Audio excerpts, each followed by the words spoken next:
The research moon was quiet, floating far away from any star system.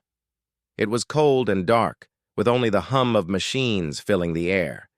Deep inside the moon's underground lab, 5 large metal containers stood in a circle. Each one held something rare, something dangerous. Inside them were 5 sleeping humans. Dr. Krell, a tall alien with blue skin and 6 fingers, stood in the center of the room. He was the lead scientist of the Threxan Empire's secret project. Around him were other alien researchers, each focused on their screens and instruments. They had studied many species before, some strong, some smart. But humans were different. The Threxan military had lost too many battles to humans, even though humans had weaker weapons and no empire of their own. It didn't make sense. That's why these 5 humans had been captured and brought here. The Threxans wanted answers. Dr. Krell gave the signal. The metal containers opened slowly with a loud hiss. Cold air rushed out.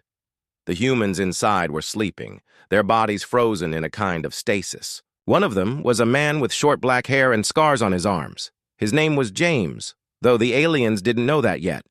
His eyes were closed, but his face looked calm. Too calm for someone taken from his home and placed in a lab. "Begin the scans," Dr. Krell said. The other scientists moved quickly. Machines scanned the humans' muscles, bones, and organs. The data came in fast. Heart rates, brain activity, blood chemistry, all normal.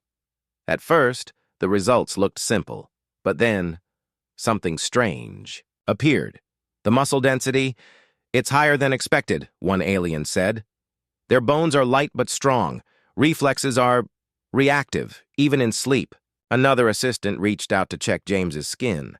The moment she touched him, she jumped back in pain. Her finger was burned slightly, like she had touched something hot. "That's not normal," she whispered. Dr. Krell looked closer. Under a special lens, he saw something moving under James's skin. Tiny, glowing particles. Not mechanical, not alive, but something else entirely. He ordered a full genetic scan immediately. The machines hummed louder. Then something unexpected happened. James opened his eyes. Everyone froze. No alarm had gone off. No sign of waking had been detected. He just opened his eyes and looked around the room, slowly, calmly, as if he knew exactly where he was. "He's awake," one of the scientists said in panic.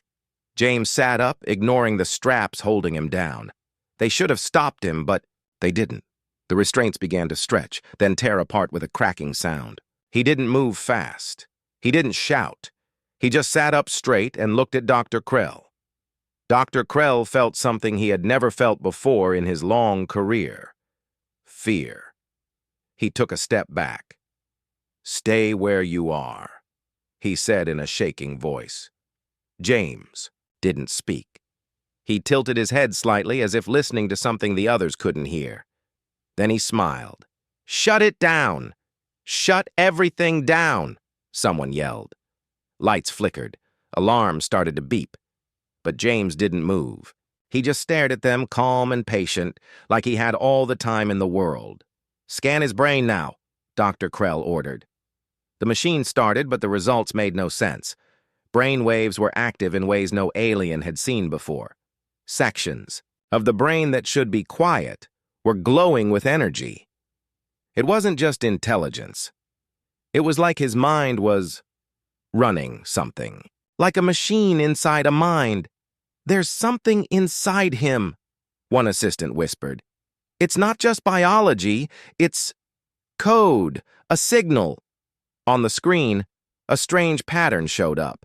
An ancient symbol not found in any Threxan database. It pulsed with light, as if alive. Suddenly, the other humans started to stir.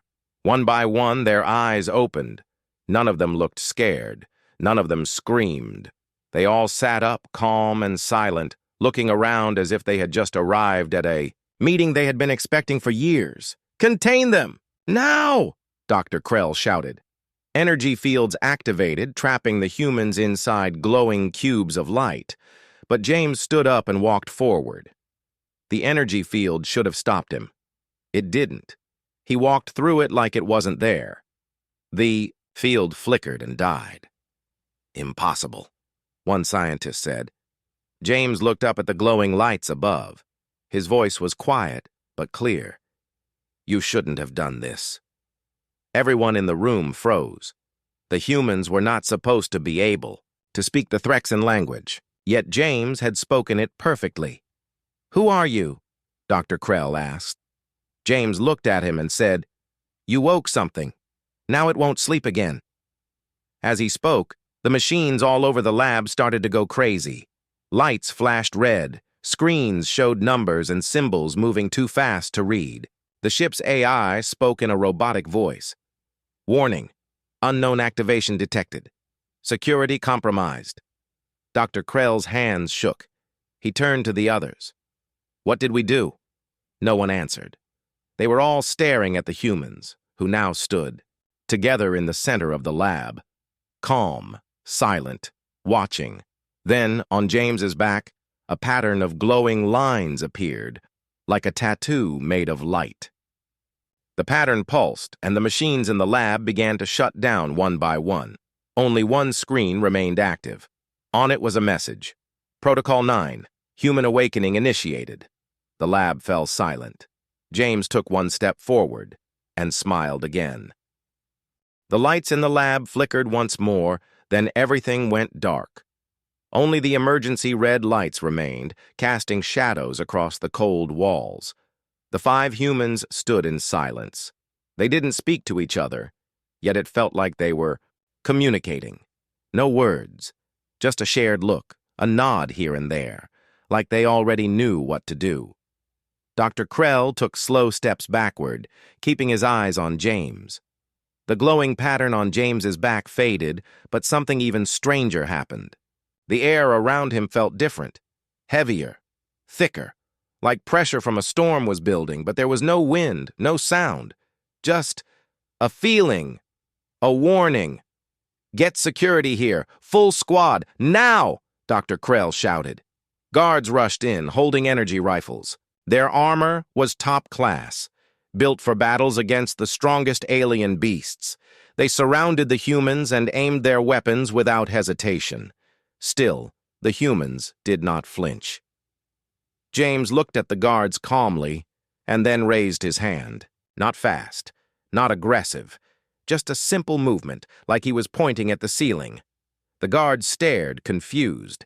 Then, without warning, every weapon in the room exploded. No bullets, no lasers, just metal cracking, sparks flying, and heat bursting.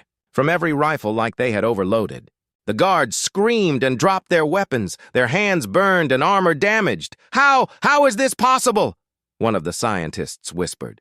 The humans didn't move to attack. They just stood there, watching, studying, like they were. The ones doing the experiment now. One of the female humans, a tall woman with long dark hair, turned to James and spoke. Her voice was soft but clear. Are they ready?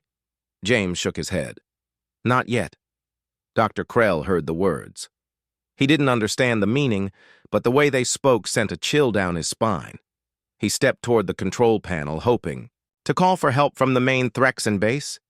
But when he touched the controls, nothing worked. We've lost connection to the central system, one assistant said. Even the emergency beacon is offline. Impossible, Dr. Krell whispered. Then, a voice came from the main screen. It wasn't human. It wasn't Threxan. It was something else. Deep, echoing and layered, like 100 voices speaking at once. You touched what should not be touched. Everyone froze. The screen lit up, showing a shape made of light.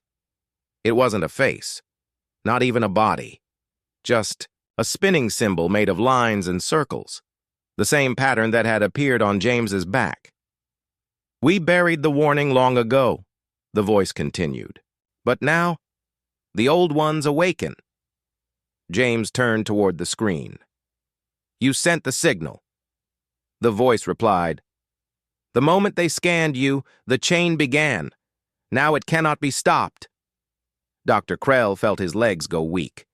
He sat down, trying to understand. Who is speaking? What signal? James looked at him for the first time since the screen turned on. It's not just about Earth. It's older than that. Older than humans. But something was placed inside us, long ago. A defense system. A guardian code. What? Dr. Krell asked. James stepped forward slowly. The guards, too scared to move, backed away. The other 4 humans followed James, walking through the broken lab like they were waking up from a dream. You studied our bodies, James said. You scanned everything, our brains, our cells, even our memories. But in doing so, you opened the vault. Dr. Krell shook his head. What vault? The female human turned her head and smiled slightly. The one inside all of us. The one even we didn't know about. Suddenly, the ground shook. The lab trembled. Machines sparked. Walls cracked. One of the side doors blew open, and from it came a cold wind that wasn't supposed to exist underground. The floor near the humans began to glow with the same strange symbol. One assistant screamed, "There's something under the lab! A massive structure! It's waking up!" Dr. Krell looked at the floor plans. He saw nothing there, just rock. But now the scans were showing something else. A large object buried deep beneath them, shaped like a sphere, sending out waves of unknown energy. The voice on the screen spoke again. They thought they captured humans, but they captured the key, and now the lock is open. James looked directly into the camera. You should have left us alone. The lab shook again, harder this time. Pipes burst. Steam filled the air. Alarms screamed. The other scientists began to panic, running for the exits, but the doors would not open. Locked tight. Then the floor beneath the humans cracked open. A white-blue light rose from the crack, and inside it, something moved. Not metal, not flesh. Something in between.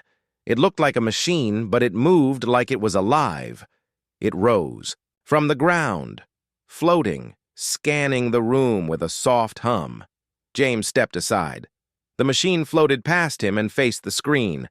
Protocol Guardian Online, it said in a smooth voice. First lock opened, awaiting command. Dr. Krell's mind raced. This wasn't just science anymore. This was something ancient, something planned. He looked at James with wide eyes. What are you? He asked. James smiled. Human, but that word means more than you ever understood. And behind him, the other 4 humans smiled too. They weren't just test subjects anymore. They were something much, much more. And the galaxy was not ready.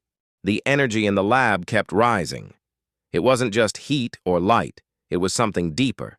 It touched every living thing, even the air. The alien scientists had never felt anything like it before. Some dropped to their knees, holding their heads, confused and afraid. Machines flickered. Screens showed strange symbols that no one understood.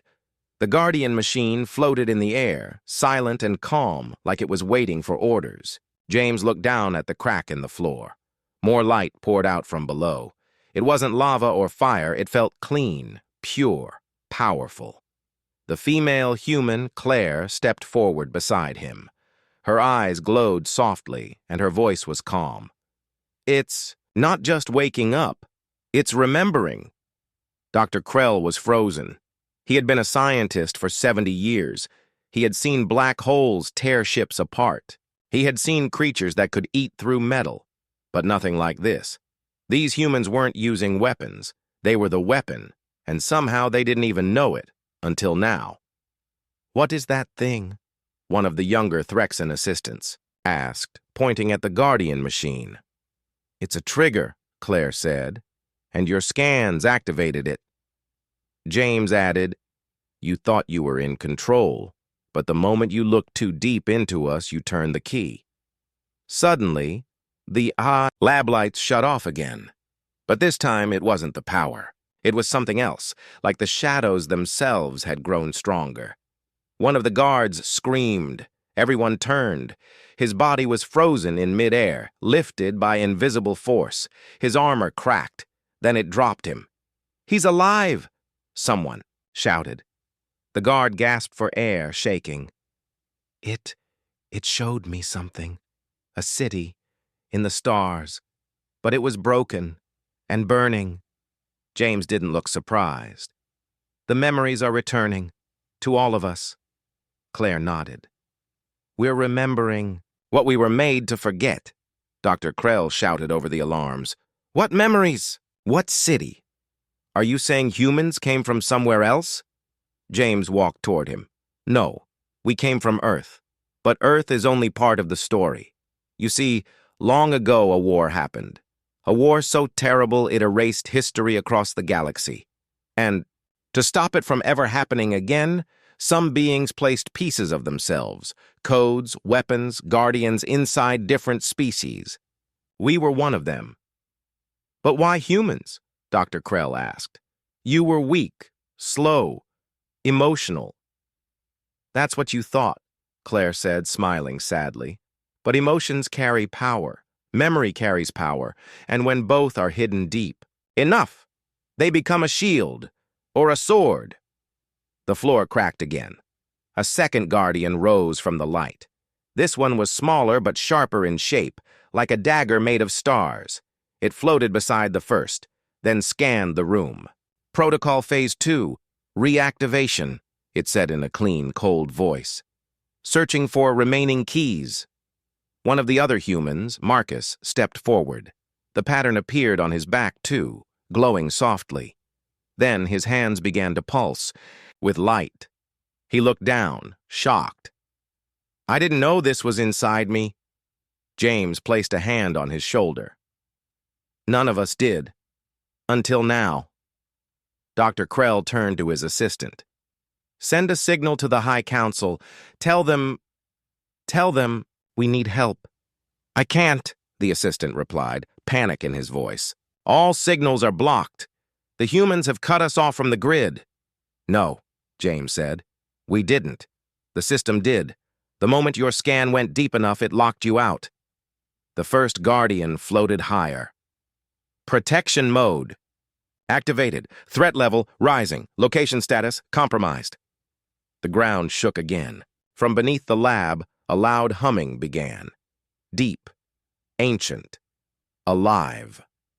Then the walls started changing. The white metal walls of the lab melted, shifting like clay. Strange symbols rose on them, glowing red and blue. They weren't Threxan. They weren't human either. They were older.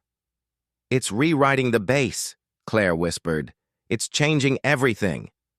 One of the guards tried to run. He didn't get far. The door he opened led to a hallway that was no longer there. Instead, it was just light, blinding, pure. He stepped back in fear. James looked around slowly. "It's happening faster than we thought. The vault was deeper than we knew." Dr. Krell stepped forward carefully. "What do you mean, vault?" Claire looked at him. "This isn't just a lab, not anymore. Whatever was buried here, it's more than a machine. It's a memory chamber, and it chose now to wake up." The second guardian turned toward the humans. "Next phase requires full activation, awaiting final key." The last human, a quiet older man named Elias, stepped forward. Until now, he hadn't said a word. But now he raised his hand, and the room fell silent. Even the machines stopped moving. "I remember," he said. James and Claire looked at him. So did the others.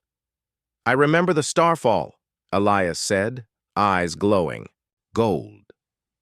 "I remember the last stand. I remember what we are."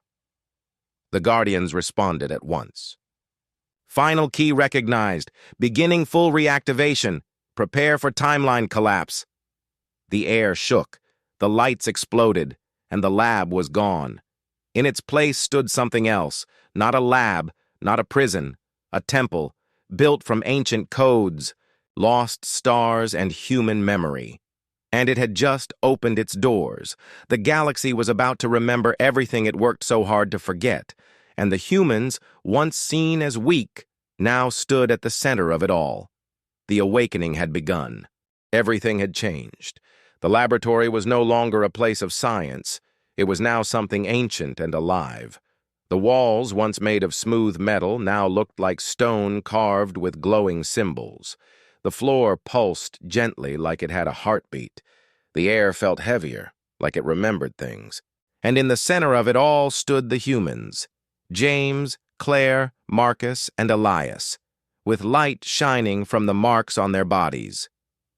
The alien scientists stood frozen. Some still held their scanners, but the tools were useless now.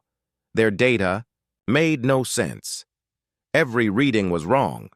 Their knowledge could not explain what they were seeing, and deep inside they began to feel something new: fear. Elias walked slowly through the center of the room. His steps echoed even though the floor was soft beneath him. He spoke calmly, but his voice carried power. I remember the fall. I remember when the stars turned red. I remember the ones who tried to stop it. And I remember who we were before Earth. Dr. Krell stepped forward, his face pale. Who are you? James answered instead. We are still human. But humanity was not born weak. We were hidden. Claire nodded. Something old made sure we forgot what we were. Now we're starting to remember. Suddenly, the walls around them shifted again. A large image appeared, floating in the air. It showed a planet, not Earth. The sky was green. The buildings were tall and strange. Then the image zoomed out, showing fire falling from the sky. Warships, weapons, screaming. Then the image changed. Humans, but not the humans of now. These humans wore armor made of starlight. They moved faster than anything the aliens had ever seen, and they were winning a war, a terrible war. The alien guards stepped back in fear. One of them whispered, "What is this?" The Guardian floated beside them and spoke in its clear voice. You called it evolution. You thought you found the beginning. But what you found was a lock. This is not the start. This is the return. The assistant scientist, Vorek, trembled. Why would anyone hide this power? Why erase all memory of it? Elias looked at him. Because it was too dangerous. We had to forget, or we would destroy everything. Dr. Krell shook his head. No species gives up power willingly. This doesn't make sense. Claire looked at him with sad eyes. That's because you don't understand what happened last time. We didn't just fight an enemy. We became one. Suddenly, the temple shook again. A low hum filled the space. The lights in the Guardian's eyes turned red. External force. Approaching, it announced. Multiple ships, armed, unauthorized. James closed his eyes. They're here. The Council, Marcus said. They must have tracked the signal. Outside, in the sky above the alien research station, hundreds of Council warships appeared, black, sharp, and glowing with deadly weapons. Inside, the Guardians reacted fast. Shields formed around the temple. The symbols on the walls flared with light. Dr. Krell turned to James. Tell them to stand down. Tell them this is not a threat. But James didn't move. They won't listen. They're afraid now, and fear turns smart minds into dangerous ones. One of the alien guards tried to send a signal through his communicator. It sparked and died in his hand. No one can leave, said the Guardian. The awakening is not finished. If interrupted, timeline collapse is certain. Claire turned to the others.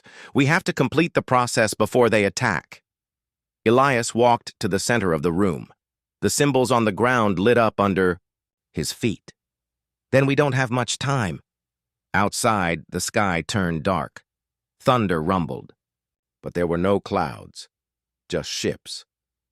Inside the temple, a soft humming filled the air. Light poured down from the ceiling in a perfect circle. James, Claire, and Marcus stepped into it. The marks on their bodies pulsed in time. Then the final part began. Images flooded their minds. Memories of lost battles, ancient cities, forgotten promises. They saw the first humans not as weak creatures crawling on dirt, but as chosen ones, living keys to a galaxy-wide seal. A lock against something darker, something that had not yet returned, but would, and they were the only ones who could stop it, if they remembered fast enough. Suddenly a voice spoke in all their minds. Not male, not female, not alien, not human. Something beyond. You were the hope, you were the fire. Now remember, before the stars fall again. The temple pulsed with blinding light. Outside, the alien warships began to charge their weapons. Inside, the transformation continued. James fell to one knee. His eyes were glowing gold. Claire's arms moved like she had done this 1,000 times before. Marcus shouted as energy flowed through him. Elias stood in the center, his voice rising above. All else, we are human, and we are more than you ever knew. Then the temple roof opened. Light burst into the sky. A signal was sent, not through technology, but through time and memory. All across the galaxy, ancient machines turned on, hidden places lit up, and forgotten names were whispered again. The awakening was spreading, and the council was too late. The sky above the temple had turned into a storm of war. Council ships hovered in rows like sharp knives pointed at the ground. The command ship, large and black like a shadow, gave one final warning. Surrender the humans. Shut down the signal, or we open fire. Inside the glowing temple, James opened his eyes. They weren't brown anymore. They were white-hot, like burning stars. Claire stood next to him, calm and focused. Marcus checked his arms. The light markings had spread across his whole body now. He could feel something inside him, something ancient and strong. Elias stood at the center like a pillar of light. Dr. Krell's voice cracked as he shouted, "You must stop this. They'll destroy everything. You don't know what the Council is capable of." James turned toward him. "And they don't know what we are." Then the first shot came. A massive energy beam hit the temple's shield. The ground shook. The shield held, for now. Outside, hundreds of small fighters flew toward the temple. More blasts hit the protective field. The energy flickered. The alien soldiers inside the lab started to panic. Some ran toward the exits, but the doors wouldn't open. The Guardian's voice echoed, "Containment protocol active. Awakening must complete." Claire looked up. "They're trying to stop the signal before it spreads." Marcus clenched his fists. "They're too late." The temple floor began to rise. A platform lifted the 4 humans into the air. Light surrounded them, forming a dome. Elias closed his eyes. "It's time." In that moment, memories rushed into their minds like a flood. Past lives, past battles, past promises. They were warriors, builders, protectors, and sometimes destroyers. But above all, they were human. And humanity was never meant to be weak. The signal from the temple pulsed. Again. This time it went deeper, touching the ancient network buried under hundreds of planets. Machines that hadn't moved in 1,000,000 years came to life. Satellites turned, old weapons aimed skyward, hidden vaults unlocked. In the far edge of the galaxy, a planet once marked as Dead World 7 suddenly lit up. On a council warship, an admiral watched the readings and whispered, "What have we done?" Back inside the temple, the energy dome cracked open, and the humans stepped out. Their bodies glowed with soft, steady power. Not violent, not wild, but controlled. The Guardian spoke again, now with deep respect. "Activation complete, human potential restored." Claire walked down the steps, and the walls responded to her presence. The temple bent toward her slightly, like it was listening. Dr. Krell fell to his knees. "You're not test subjects anymore." James helped him up. "We never were. You were just looking in the wrong place." Suddenly, the command ship above charged its main weapon. One hit, and the entire area would vanish. But before it could fire, a strange humming filled the air. The clouds parted. Something massive moved above them. It was not made by aliens. It was not made by any known species. It was human. A ship.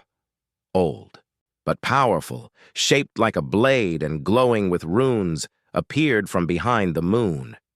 It responded to the awakening. The moment it came into view, all the Council ships paused. Their scanners didn't recognize the technology. Their weapon systems failed. Their engines froze. Claire looked up. It came back. Marcus smiled. It remembered us. The ancient human ship sent a signal, not a threat, just a message. We have returned. The command ship turned and fled. The rest followed. In minutes, the sky was clear. Inside the lab, silence followed. The Guardians slowly floated down. The Council will not forget this, but neither will the stars. Elias nodded. Let them remember. Let them all remember what humanity truly is. The lab door opened for the first time since the awakening.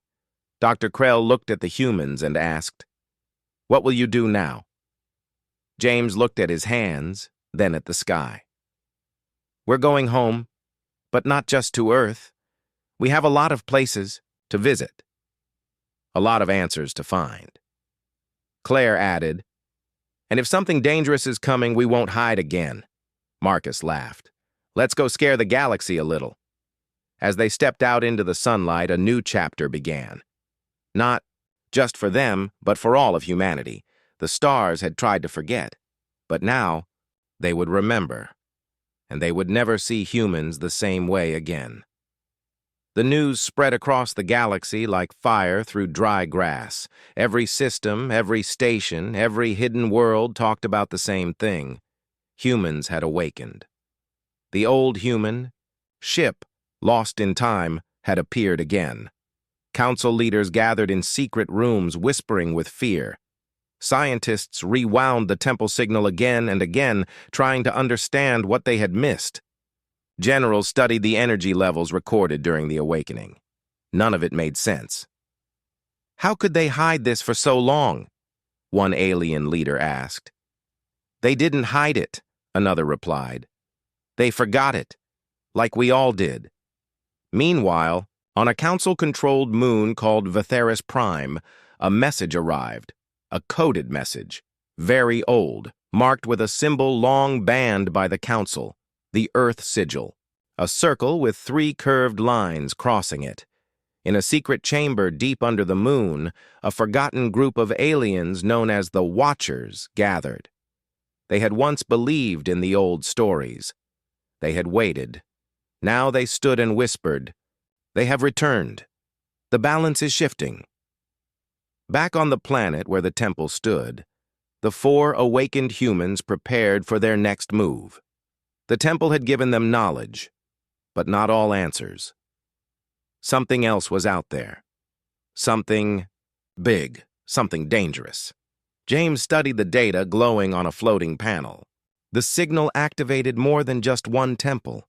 There are others, spread across different galaxies. Claire touched the glowing map. Each one holds something, or someone. This wasn't just about waking us up. It was a warning. Elias nodded. A warning about what's coming. Dr. Krell stood nearby, watching. He had stayed behind, not as a prisoner, but as an ally. He had seen the truth. He had felt the fear of the Council and the strength of humanity. The Council will not wait, he warned. They will strike again, but next time they'll bring everything they have. James smiled, but it wasn't a friendly smile. Then we'll be ready? They boarded a ship from the ancient hangar beneath the temple. It had been asleep for millions of years, but roared to life like it had been waiting for them. It wasn't just a ship. It was a fortress, a memory, a weapon. Its name appeared across the control panel in glowing white letters. Valor. As the Valor left the atmosphere, alien satellites tried to track it, but failed. The ship bent light, silenced sound, and moved faster than anything in Council records. Their first destination was the closest temple on a desert world called Enith 3. The moment they approached, something strange happened. The ground opened, a signal burst into the sky, not like before. This one was different. It was not calling for help. It was calling for war. Suddenly, alarms rang across the Council's command centers. Unknown machines began to rise from beneath old, dead planets. Forgotten cities powered up. Giant mechs turned, their heads toward the stars. The Council was terrified. Some screamed, "It's a human invasion!" Others whispered, "No, it's their return."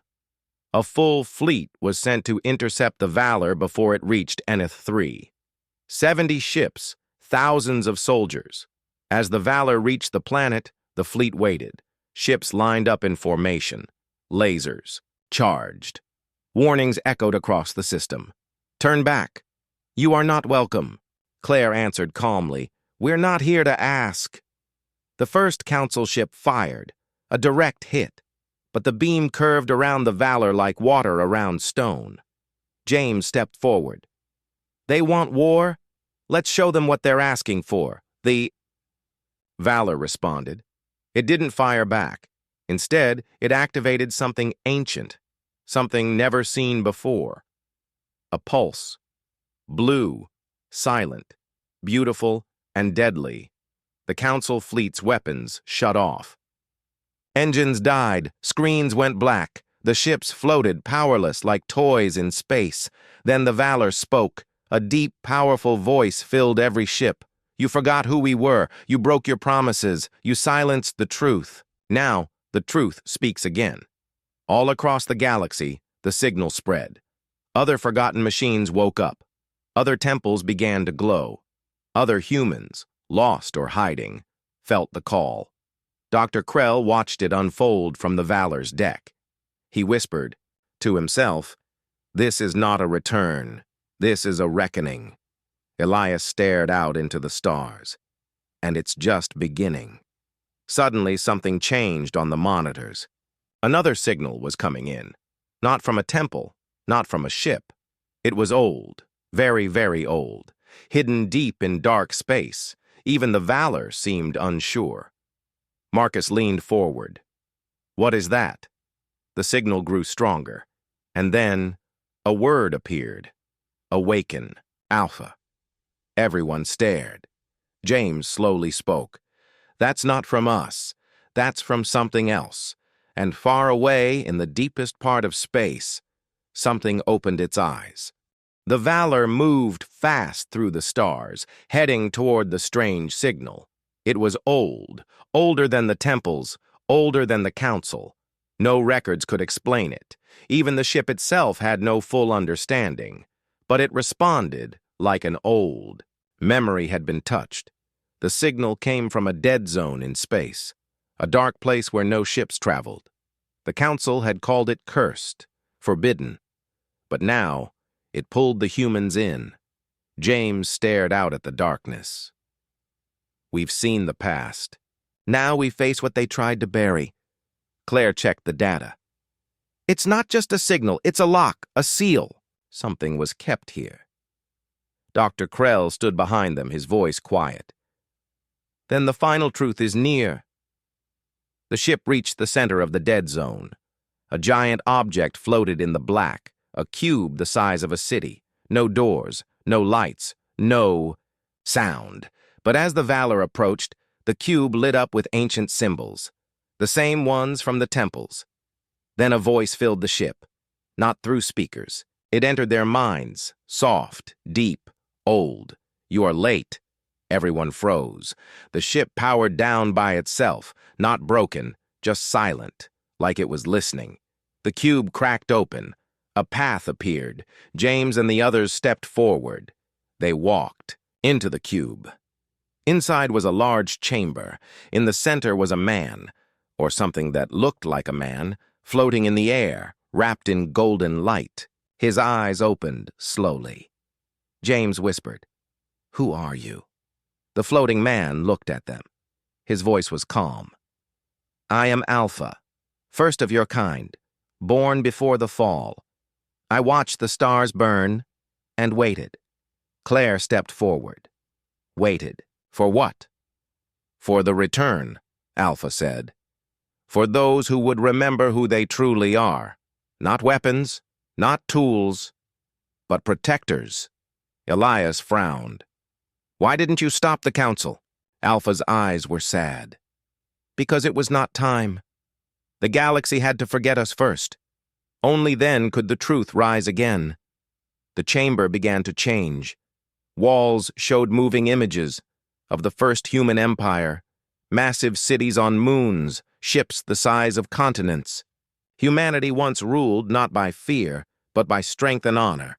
Then came the fall, betrayal, war. The council had risen from the ashes, twisting the truth, hiding the past, and the humans who survived were scattered, hunted, silenced. Alpha looked at them again. But now it is time. He reached out his hand. A golden light moved from him into James, Claire, Elias, and Marcus. "You are the spark," Alpha said. "You carry what remains of our hope. The council fears you not because of what you are, but what you can awaken." Suddenly, alarms echoed across the galaxy. The council had launched its full force, thousands of warships, massive machines, super weapons.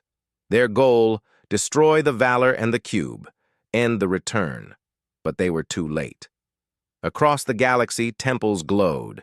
Hidden bases opened. Human weapons that had slept for ages came alive. And from deep space, other lost humans answered. The call. Not just 4, not just a few millions. Ships shaped like dragons, titans, wolves, and eagles. Ancient fleets rising again. The humans had not been gone. They had been waiting. The council fleet met them in a burning sky. But the battle didn't last long. The Valor flew through their lines like a storm. The new human armada cut through enemy ships like fire through ice. And in the heart of it all, Alpha stood in the cube, eyes glowing, arms raised. Let memory return. Let truth rise. Let the galaxy remember what it forgot. The council's homeworld sent a desperate message. "We surrender! Stop the attack!" But the humans didn't answer with words. They sent something else, a signal, a simple one. The truth. Billions saw the old videos, the records, the betrayal, the lies. Aliens turned against the council, protests started, systems broke away, leaders resigned or ran, and at last, peace had a chance. A real one, not built on fear, but on truth. James and the others returned to Earth, now open to the stars again. The planet had waited quietly, like an old lion resting in the grass. Now it roared. Claire stood on a mountain, watching new ships rise from Earth's rebuilt stations. "We are back," Elias smiled. "And this time, we're not alone." Dr. Krell stood beside them, now a friend. "They thought you were myths. Now they know better." And far in the stars, Alpha watched from his chamber, eyes closed, peaceful. He whispered, "Sleep well, galaxy. The Guardians have returned, and the stars, once quiet, now sang again with hope and with fear, because humanity was back. And this time, they remembered everything.